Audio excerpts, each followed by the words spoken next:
I think a point away from home against a team that are currently above us and on the back of a long and beaten run themselves, I think that's quite a positive result in the end.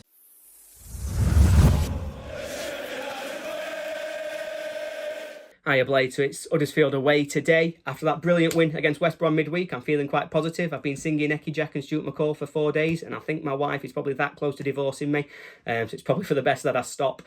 4 changes to the team today, so McGoldrick drops out with his injury, and Jai drops out, I assume, for a rest, because we have got a really tough run of games coming. So that sees Gibbs White back in the team, which is brilliant, and McBurney starts up front as well. We've then made a change to the midfield, with Hourihane and Norwood dropping out, and Fleck and Berger coming in. Bit worried about that, but I was also worried about Baldock at left wing back, so we've got to trust Heke, haven't we? Into the first half though, and it's been quite poor. I don't think we've really been able to get into the game at all. Particularly first 15 minutes, we really just didn't get started. We committed quite a few fouls very early on, and we had the commentators on Sky frothing to try and get us a yellow card. We did get one in the end, it went Berger's way. But after that point, I did think we got a little bit better. We had 10 minutes of possession. We didn't create very much, but, McBurney did at least have a header on target, which will at least count in the stats. But again, it only lasted 10 minutes. We didn't create much, and then Huddersfield were back on top. They're not really causing us loads of problems, apart from offset pieces, but it's something we do need to watch out for, and maybe look at bringing Norwood or Hourihane on to try and impact that game and really control the tempo. There was one major talking point, so they did get a corner towards the end of the half. It was whipped in, they got first contact, it goes in the back of the net. You can see a bit of a scramble in our goal, but you can't really see what's going on replays, So Baldock's got Danny Ward, thrown him to the ground just underneath Fotheringham's legs. As their lads headed it towards goal, Fotheringham's fallen over their striker, and quite generously the referee has given us a free kick. I think we've got away with one there, so we've got to really make sure we take advantage of that stroke of luck. I think on another day we're 1-0 down and, really fighting to get back in the game. So we've got to take advantage, got to kick on in this second half, maybe look at a little change to that midfield setup. But fingers crossed we're coming back with 3 points. Up the Blades. Hello, it's Jono, just giving my views on today's second half for the 0-0 draw away at Huddersfield. I think after such a poor first half, where we were clearly second best, quite lacklustre, I think we came outside the second half much better, and we had 2 really good early chances. Firstly, falling to Sharp, unfortunately put a shot wide into the side netting, and then just after that, McBurney with probably much better chance.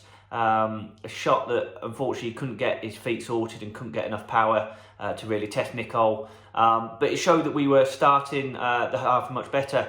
I think after that the game really opened up, got quite end-to-end, and both teams had chances, as well as some scrappy play in the middle. I think as the game did open up, I think Sander Berg stepped up quite well. Compared to the first half, he had much more possession, much more chances. I think he was playing a bit more advanced. And I'm not saying he did anything very good. I just think compared to others, he maybe stepped up more compared to his first half than some of the other players. And then the game got into the last 10 minutes where I think it really burst into life. Huddersfield had what I would class as quite a strong shout for penalty. Egan and Robinson both going to ground, and Robinson probably getting a touch on Pippa that fouled him. But it wasn't given. We went straight up the other end and had 2 really good chances. Fleck with a long-range shot that Nicol got down well, tipped onto the post. Thought that was a really good save and probably our best chance of the game. And from the resulting corner from that, scramble in the box, ball falls to both McBurney and Berg, and between them, unfortunately, somehow, neither of them could put the ball in the back of the net. Some good defending and good blocks from Huddersfield. And then after that, game kind of filtered out, and the game ends 0-0. I think, although that's the end of our winning run, I think a point away from home against a team that are currently above us and on the back of a long and beaten run themselves, I think that's quite a positive result in the end. It leads us on to Tuesday night now at home to Hull, which is one of our games in hand against a team above us. So if we can get 3 points from that in a really big game, today's point makes it seem even better. So on to Tuesday, we go again, up the Blades. And thanks to Ollie and Jono for their excellent first and second half reactions to the 0-0 draw at what appeared to be the John Smith's Library, because I've seen better atmospheres at a funeral. And that's his top 6 team, unbeaten in 11, facing a just relegated Premier League side. You'd think they'd get more than 17,000 fans in there, but kudos to the Blades, who travelled well, as always. So let's kick on, shall we, with the ratings from the aforementioned 0-0 draw. Starting with our man League One Wes, another clean sheet in the books for him. Not asked to do anything spectacular today, just did his job, and a 6 for him. Jayden Bogle, not his best game, a 6 for Jayden. Got down the flank a bit in the first half. In the second half, to be fair to him, we were feeding the ball out left the majority of the time, I thought, to Baldock. So a 6 for Jayden Bogle. Basham, Mr. 301 matches now for United. He was my personal man of the match, 7.5 for Chris Basham. I thought, as usual, a defensive stalwart, but got up the pitch when needed, as he knows how to do.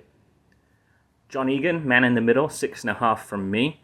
Again, much like League One West, nothing spectacular from Egan, but was there when we needed him, and thought he marshalled his other defenders well, so 6.5 for him. Long throw Jack, he gets a 7 from me. I've already seen on Twitter that he was man of the match for a lot of people.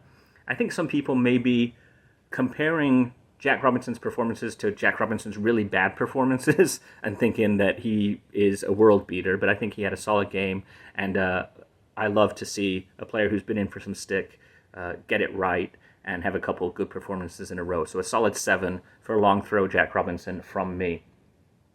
George Baldock, probably the one I had the most trouble rating because he toes the line between relentless and reckless.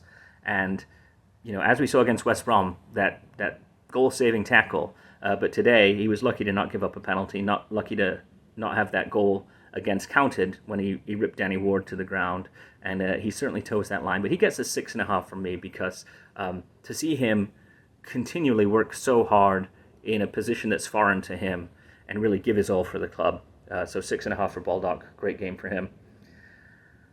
The midfield, so starting with Johnny Fleck, shades of Jimmy Fleck if we're being honest, sluggish from the midfield in general, John Fleck included. Had a great chance though from that Ollie Norwood corner, almost scored a goal, but still on the overall a 5.5 for Fleck from me. Sander Berge, I was looking forward to seeing him start. I was hoping he would be paired with Norwood. We'll save that for the manager ratings. Sander Berge looks like he's trying to play chess on a football pitch.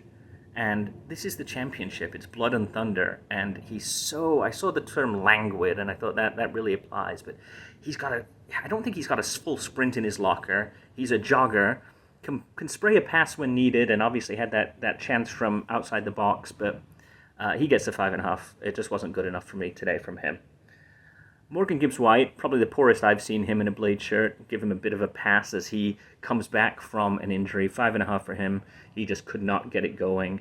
But I'm sure we'll see the real Morgan Gibbs-White come good when he's back at full strength. Ollie McBurney, another one that's probably going to divide some people here because he did get in and about it. He had some chances. But when you're a striker and you're getting paid what you're getting paid and you're getting highly paid, it's not good enough. Header straight at the keeper, the ball that Billy fed him that he tapped right at the keeper.